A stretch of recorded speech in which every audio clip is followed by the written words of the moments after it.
Bonjour. Ce soir, vos délégués préférés de la Ligue des optimistes, Thomas Yeaguer Bonjour. et Bertrand Kaufmann, ont la joie d'accueillir Philippe Croison pour introduire cette soirée sur le regard sur soi. Faut-il être optimiste pour supporter le regard des autres? Je vais faire rentrer Philippe dans la... Ah,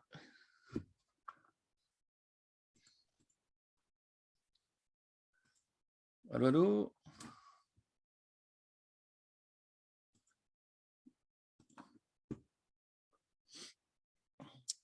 Compris. Hop, ça c'est bon. Ah, Philippe.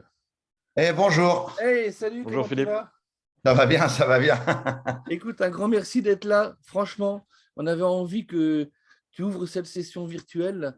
Lorsqu'on discutera, on sera une trentaine à regarder cet enregistrement. J'enregistre, hein, je te préviens. Ah, d'accord. Là, c'est en enregistrement déjà. Oui, d'accord, Ouais, ok. j'ai lancé l'enregistrement. Il faut que tu te recoiffes, là. J'ai lancé l'enregistrement. Euh, la Ligue des optimistes, donc tu connais, tu en fais partie. On fait une soirée spéciale. Alors, je précise une chose, c'est pas une soirée sur le handicap, c'est très très important. Ouais, C'est ouais, vraiment ouais. une soirée sur le regard des autres posé sur soi. Moi, je t'ai choisi parce que tu es quelqu'un que j'aime bien déjà, tu es superbe. Je te lance un peu le fer au passage, mais Oh, ça fait franchement, du bien, ça, le matin, oh, je peux ça te fait dire à du bien. comprendre. Oh, c'est comme si je prenais une douche. Ah, chouette. Mais surtout, tu as dû supporter le regard des autres sur ta position qui est compliquée. Mais cette soirée va porter sur tout ce qui peut être handicap visible et invisible. Les personnes qui n'ont pas confiance en eux, qui ont des choses qui résonnent. Le regard des autres est compliqué aussi pour eux. Donc la soirée va tourner autour de ça.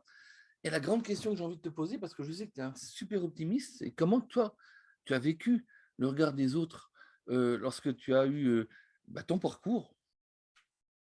Ouais, pour moi, le regard des autres, il y a plusieurs types de regards, hein. D'abord, il y avait le regard par rapport à mon nouveau schéma corporel qui a été compliqué au départ. Mhm. Parce que tu as les regards curieux, tu as les regards compatissants, mais tu as tout type de regards, tu as même les regards moqueurs.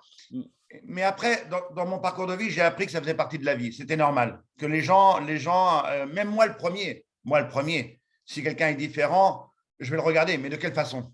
J'en sais rien. J'en sais rien. À quel moment, à quel état d'esprit je vais être à ce moment-là? Je ne sais pas. Donc, il y a eu ce premier regard qui a été compliqué. Et ça, j'ai compris que ça faisait partie de la vie. C'était naturel. Mhm. Et il y a eu le regard quand j'ai voulu être sportif de haut niveau.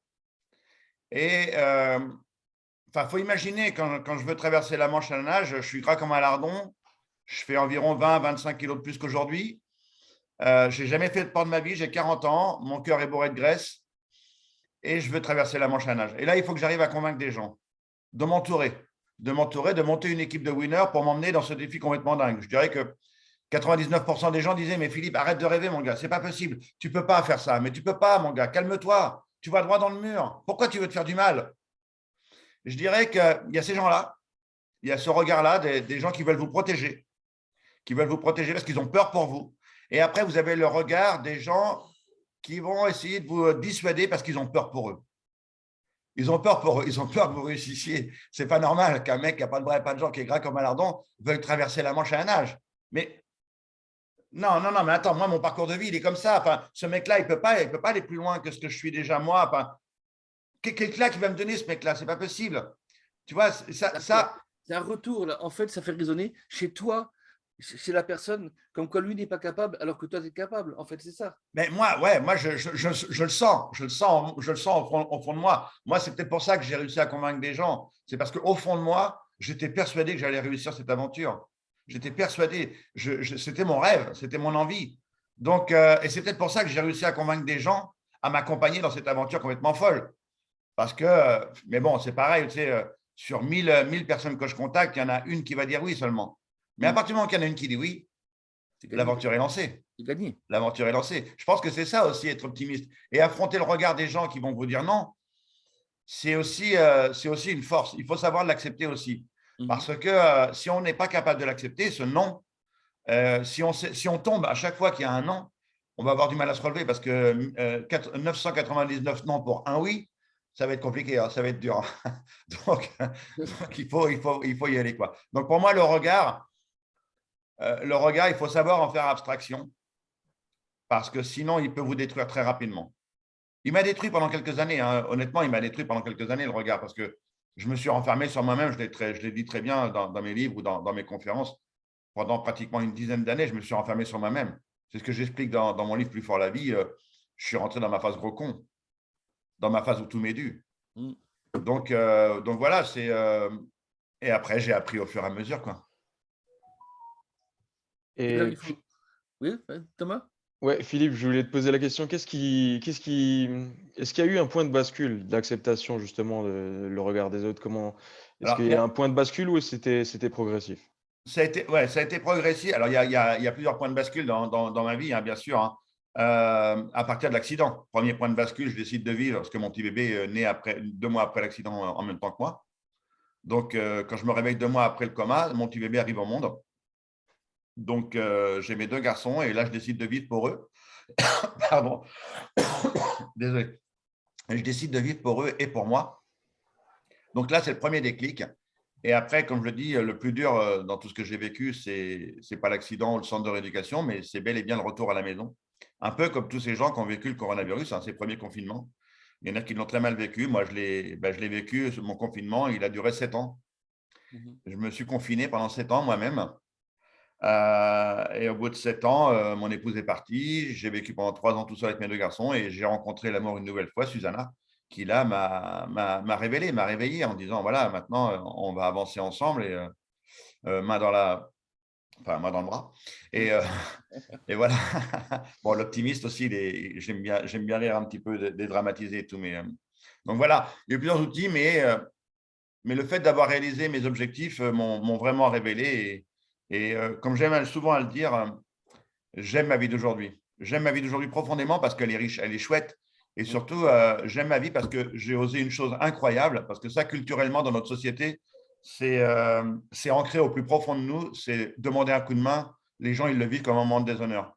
Et on nous l'apprend. On nous l'apprend. Demander un coup de main, c'est parce que tu n'as pas réussi. Tu as été incapable toi-même d'y arriver. Alors, c'est une erreur monumentale. Parce que moi, sans les coups de main, à partir du moment où j'ai plus de bras et plus de jambes, sans les coups de main, je suis rien. Et donc ça, vraiment, ce parcours de vie m'a fait comprendre que demander un coup de main, il faut le vivre comme un moment de partage et pas comme un moment de déshonneur. Vivez-le comme un moment de partage parce que c'est grâce au coup de main que vous allez réaliser vos rêves, que vous allez réussir vos objectifs. Et surtout, après, avec un travail d'équipe, moi, ce que j'aime dans toutes mes aventures, c'est qu'à la fin, on se regarde, on dit « Putain, on l'a fait, quoi. Putain, on l'a fait, quoi. » Et ça, c'est la plus belle des médailles. Et du coup, toi, ta définition personnelle de l'optimisme, c'est quoi? Écoute, avant qu'on me demande d'être au printemps de l'optimisme, de faire de la Ligue des optimistes, où il y a quelques temps, on m'avait demandé de participer à un congrès de la méthode Coué. Tout ça, je ne connaissais pas, moi, dans mon parcours de vie. Je ne savais pas que j'étais quelqu'un d'optimiste. Je ne savais pas que j'étais quelqu'un qui pratiquait la méthode Coué. Donc, pour moi, l'optimiste, je pense qu'il est naturel. Je suis né comme ça. Je pense que je suis né optimiste. Et la plupart des optimistes sont nés comme ça. Je pense que c'est un état d'esprit, c'est quelque chose où on est avec. Mais au plus profond de moi, mais vraiment au plus profond de moi, parce que c'est comme ça, j'ai envie de le partager et j'espère qu'on va être contagieux vraiment un jour. Mais vraiment, j'espère qu'on va être contagieux, qu'on va être vraiment un virus ultra puissant parce que le pessimisme est beaucoup plus fort que nous pour l'instant et je pense qu'il a une victoire, il a une longueur d'avance qui est monstrueuse. Donc, c'est comme d'habitude, c'est comme quand je veux mener une aventure. 99% des gens n'y croient pas et il y a 1% qui y croient, c'est mon équipe et moi. Et ben là, c'est tous les optimistes qui ont envie d'y croire et qui ont envie de changer notre société et de dire aux gens, mais OK, vous avez des difficultés, mais il y a un truc qui est complètement dingue, qui est pourtant vrai et que tout le monde prend ça avec beaucoup d'humour après la pluie, le beau temps, quoi. Mais ouais, mais cette phrase, elle est complètement dingue. Tout le monde la prend comme si c'était rien, mais c'est la réalité de la vie. Après la pluie, le beau temps, toujours, toujours, toujours.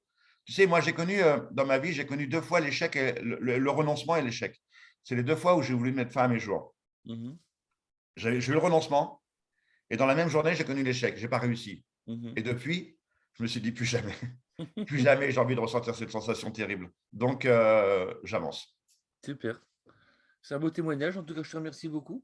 Avec grand plaisir et puis une bonne soirée à tous. Oui, et c'est puis, à bientôt. au prochain Et puis, exploit. encore une fois, ouais, tout est possible. Ensemble, tout est possible. Ouais. Vraiment. Écoute, super. Moi, je te remercie beaucoup. Merci Philippe. Et puis, passe une belle soirée. Tu seras avec nous dans nos cœurs. À bientôt, les amis.